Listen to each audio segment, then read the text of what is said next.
The lads at Kia Ireland are either totally insane or they know something we don't, because they've brought the Stinger, the 3.3 V6 370 brake horsepower version of the Stinger, to Ireland.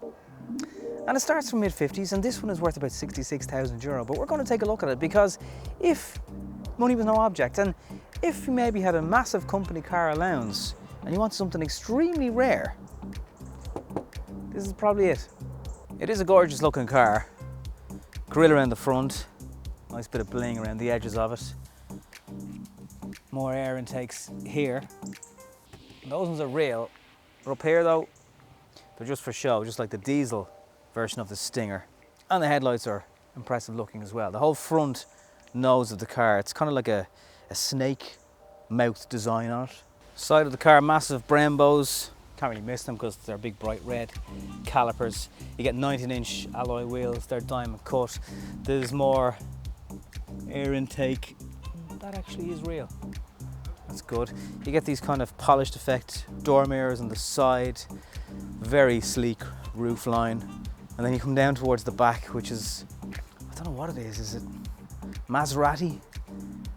I'm not sure. I love the way the red reflector just pops into the side of the car here, just breaks up this grey colour, although it looks black, but apparently it's grey. Slopes down into the boot, and then just look at the back of that. I've heard people when I was in traffic this week and they couldn't see me going, oh look, that's a Stinger. And some guy came up to me and said, what is that? I've never seen one of them before. You're probably right, son, you haven't, because even the diesel version of the Stinger, they're rare enough on Irish roads, but they deserve to be watched because there's a lot of goodness in them. And this one, obviously the 3.3 V6, has got something to shout about under the bonnet. So we're going to take a closer look. Hit subscribe to the channel if you haven't done so yet. Every subscriber helps. Let's start where all good saloon cars should start. Electric boot. Reasonably quick. And then you get a massive boot. Like there's tons and tons of space. There's cargo net covers for keeping things secure, although they look like, let's not go there. And the seats fold down. You get an LED light. There's no spare tyre, spare wheel in the car, so there is some sort of foam, get your home kit. I think you know my feelings on them by now if you watch the channel regularly. And the parcel shelf is easy to remove, and you could actually fit it into the car, into the boot if you needed to. You're not shoving it into the hall of the gaff or somewhere else. And yeah, the boot is like exceptionally big, but you would expect it to be in a car of this size. It's an 8-speed automatic. You get paddles on it. It does 0 to 60 in less than 5 seconds, quite a good bit less, over 500 Newton meters of torque. Road tax is €1,200. In fact, they've just hidden the tax disc in there, probably so it's out of shot on the camera. Anyway, it's very, very quick. It's like it has more power than an E46 M3, but it doesn't have the same shove of power. But still, overtaking open roads. Very, very impressive. Let's jump into it and have a little poke around anyway. Now, because it's like a Grand Tourer, it is predominantly designed for adults. And in case you're in any doubt of that, you just look at the massive hump on the floor and it says, you middle people aren't around here, you're not wanted. But when they're not here, you get very soft. The leather's really good. It's just comfortable. It's like giving you a hug when you sit into it. It's just that kind of, I don't know if it is Napa, but you know, it should be for the price of the car, but it feels like normal leather plus something. Whatever that plus is, I don't know. 12 volt and normal USB charging in here. It's a fast version of it. And there's 2 little air vents, and you can control how hot or cold it is in the back for passengers. And there's tons of space over your head. Even for the low roof of the car, it doesn't come down on the side of your head or anything like that, and the legroom is good, I think. Driver's seat does come down a little bit on top of the your toes, so you can feel it there. Obviously, you get the driver to raise things up if they want. And this is the top of the range one, so there's heated seats even in the back. You can control them. Eyes are fixed on either side. I like the way the little doors just they push in like cat flaps or whatever. You don't have to actually take them out and lose them. And yeah, passengers in the back of this car are going to feel nice and comfortable on journeys, apart from obviously someone in the middle, because that is a ridiculously high transmission tunnel in the car. Apart from that though, it's all good. The thing I love most about this Stinger V6 this week was actually meant to be an e-Niro, and Kia Ireland double booked the car. I think that's what they did to it anyway. So they said, instead of an electric car, would you like to take a V6 petrol? And I said, yeah, that'd be okay. Door mirrors, blind spot, you can see it there in it.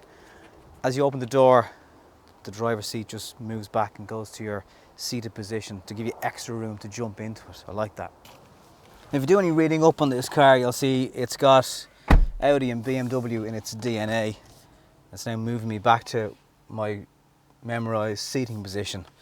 But I think it just moves back to kind of let you get your legs under the steering wheel and just kind of get ready to be slid into the cockpit that nicely wraps around you. And look, it's probably just a gimmick, but I like it, because when you're spending this money on a car, especially a Kia, you wanted to make it kind of go, oh yeah, I like that. That's all right. So with that in mind, there's quirky little things. The gear shifter is different. I love these 3 dials across the front, and they're individually open and closed. And then the main part here is just typically Kia. Maybe that should look a little bit more special.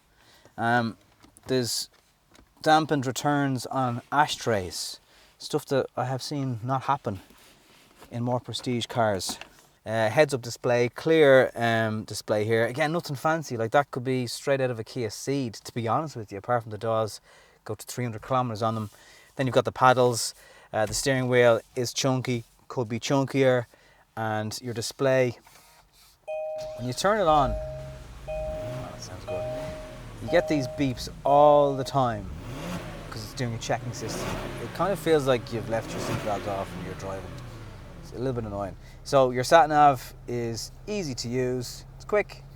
Again, same as you're going to get across any car range in Kia. So from that point of view, you might feel a little bit underwhelmed.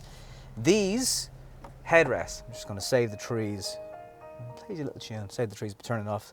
The V6. These headrests, same in the diesel version of this Stinger. I don't know what it is. When you sit your head into them, they are the most comfortable headrests ever.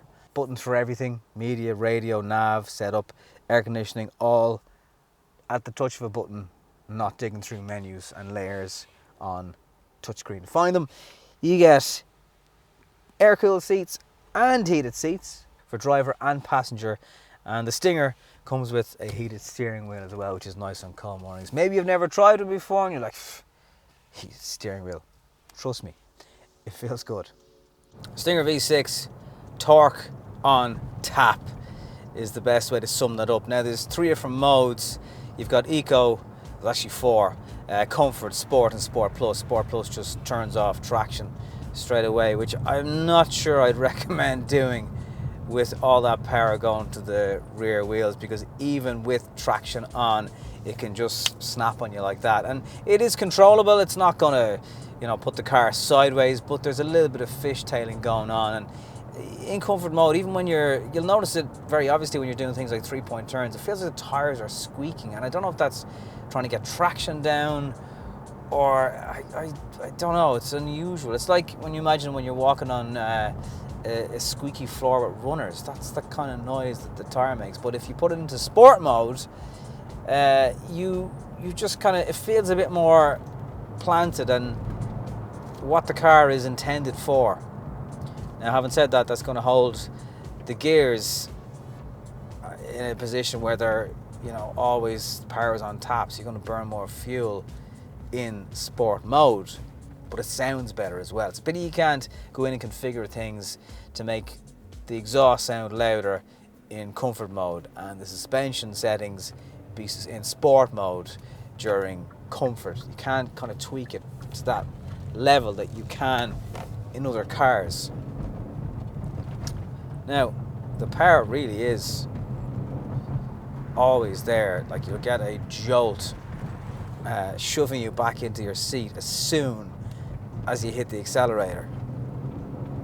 And it does sound nice. It's kind of like a deep rumble. It's not all about shouting the loudest when it comes to the Stinger. You can kind of tell that in its styling from the outside, and that exhaust note. Like, when you fire it up, even when it's cold, it doesn't sound particularly remarkable.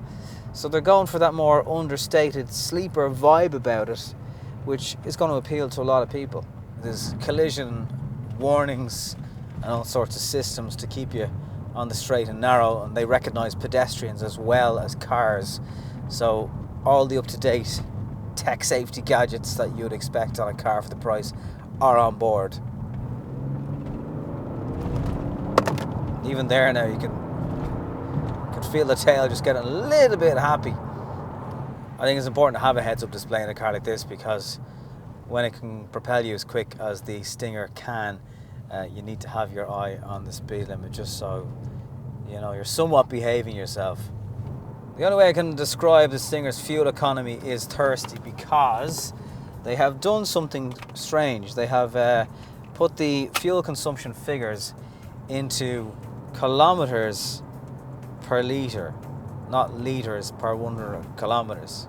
So how about I tell you, it will do about 3.2 kilometers per litre of fuel sometimes.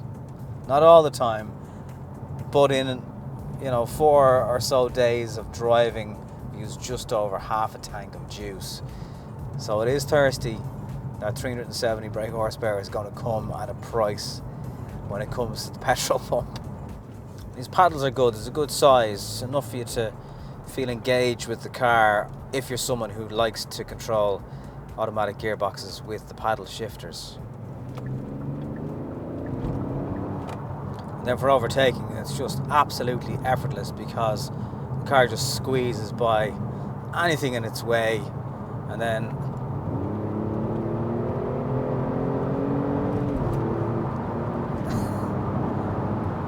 now, it's not the most planted car in the world at those speeds. Coming up into a bend, you do feel like it wants to have a little bit of fun from time to time.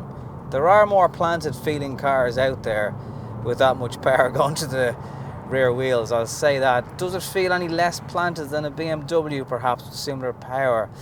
I think it might. Gotta be on your guard just that little bit more.